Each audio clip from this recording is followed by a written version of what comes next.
Au club d'athlétisme Les Lobsters de Grande-Rivière, les athlètes entraînés par Brigitte Paradis se démarquent régulièrement lors des différents championnats auxquels ils participent. Ce mois-ci, Mia Lepage, âgée de seulement 12 ans, a réalisé un exploit remarquable en remportant 4 titres provinciaux, le 800 mètres et le 1200 mètres, à la fois dans les catégories civiles et scolaires, lors du championnat provincial scolaire d'athlétisme en salle au complexe sportif Claude Robillard de Montréal. Mia Lepage nous raconte son expérience et nous avons aussi rencontré son entraîneuse, Brigitte Paradis. Tu as remporté 4 titres aux championnats provinciaux dans le dernier mois plutôt.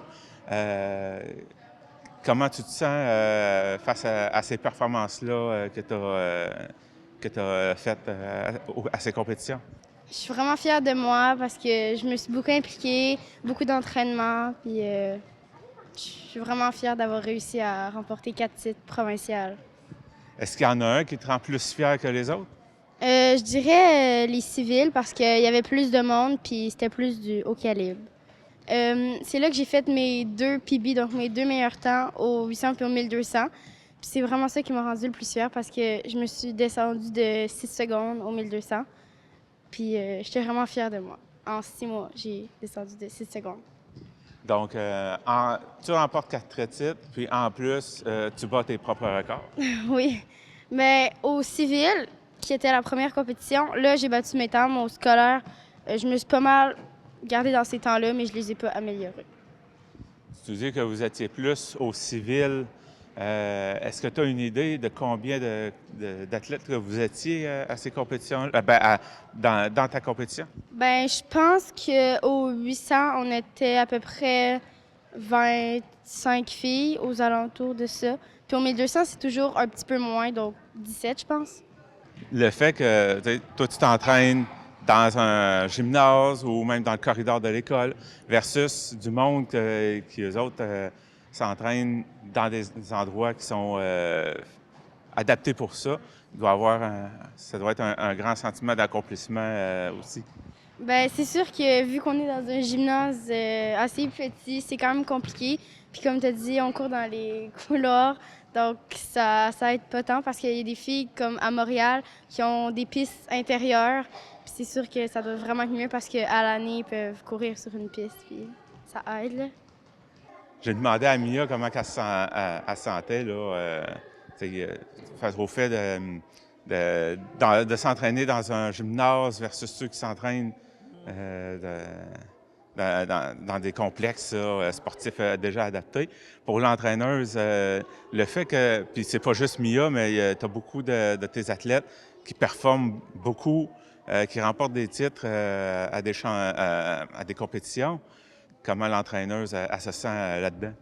Bien, c'est sûr, c'est pas toujours évident parce qu'on a quand même une longue période qui est de novembre au mois de mai, parce qu'ici, on a encore de la neige, là, puis on est rendu à la mi-avril. C'est sûr que c'est pas évident dans un petit espace où tu as des sauteurs en hauteur, en longueur, et tu as des sprinteurs puis des demi-fondeurs. Dans ce petit espace-là, c'est de t'entraîner. C'est pour ça que j'utilise le corridor pour les sprinteurs, mais j'ai aussi mes sauteurs de haies que tu sentais, je dois prêtre le corridor. C'est sûr que je dois énormément adapter l'entraînement, puis c'est sûr que si on compare à ceux qui sont dans des grandes infrastructures à l'année, on est beaucoup minoritaire au niveau de l'entraînement, mais quand on arrive en compétition, on essaie le plus possible de rivaliser contre ces athlètes qui s'entraînent dans des bonnes conditions, mais c'est certain que pour les entraîneurs, c'est beaucoup d'adaptation, c'est beaucoup de travail, autant pour l'athlète que l'entraîneur, parce que je dois concevoir des entraînements quand même où ce que les jeunes peuvent s'améliorer puis grandir à l'intérieur d'un petit espace dans leur performance personnelle, là, dans leur développement technique surtout.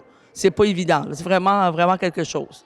En tout cas, c'est pas juste essayer de rivaliser avec d'autres compétiteurs, parce que avec toutes les publications que je vois que vous mettez sur Facebook, vos athlètes performent, gagnent des compétitions quand même s'ils s'entraînent dans des conditions qui sont pas idéales pendant l'hiver.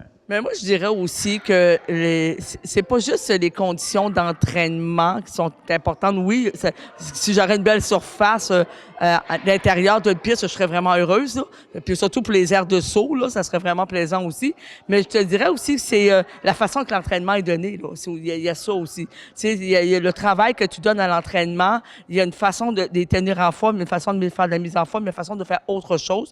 Moi, je fais de la mise en forme, du gainage, de la pliométrie. Je fais plein de choses qui fait que je donne des capacités autres au niveau pulmonaire et au niveau physique à mes jeunes, qui fait que quand on sort sur la piste après ça, ou qu'on s'en va faire de la course à l'extérieur quand les chemins sont beaux, bien, ils ont développé autre chose en étendant là.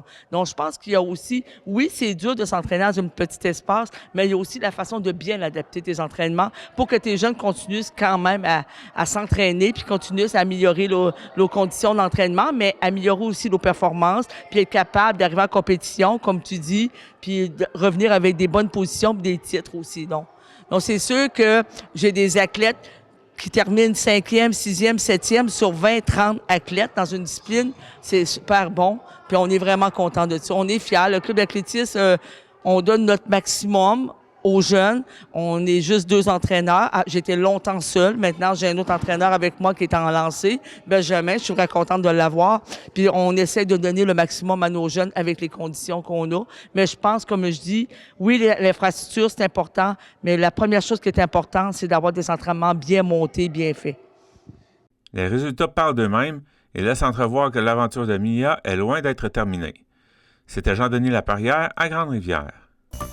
Vous écoutez votre reflet d'ici. Revoyez tous nos reportages sur notre site Internet.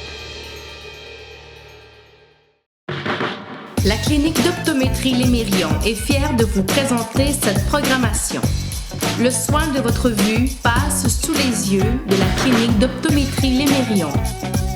Avec un vaste choix de montures pour le style, le confort, les marques.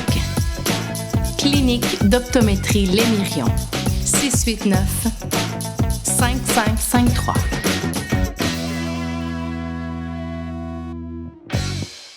Automobile Mauger Ford de Grande-Rivière, la force d'une équipe. Nous avons à cœur de vous servir avec passion et surtout de satisfaire vos attentes en tout temps. Notre équipe compétente d'expérience ne désire qu'une seule chose, la satisfaction de sa clientèle. Pour l'ensemble de vos besoins pour votre véhicule, pour l'achat d'un véhicule neuf ou d'occasion, venez rencontrer l'équipe Mauger Ford. Notre force, notre équipe, nos employés.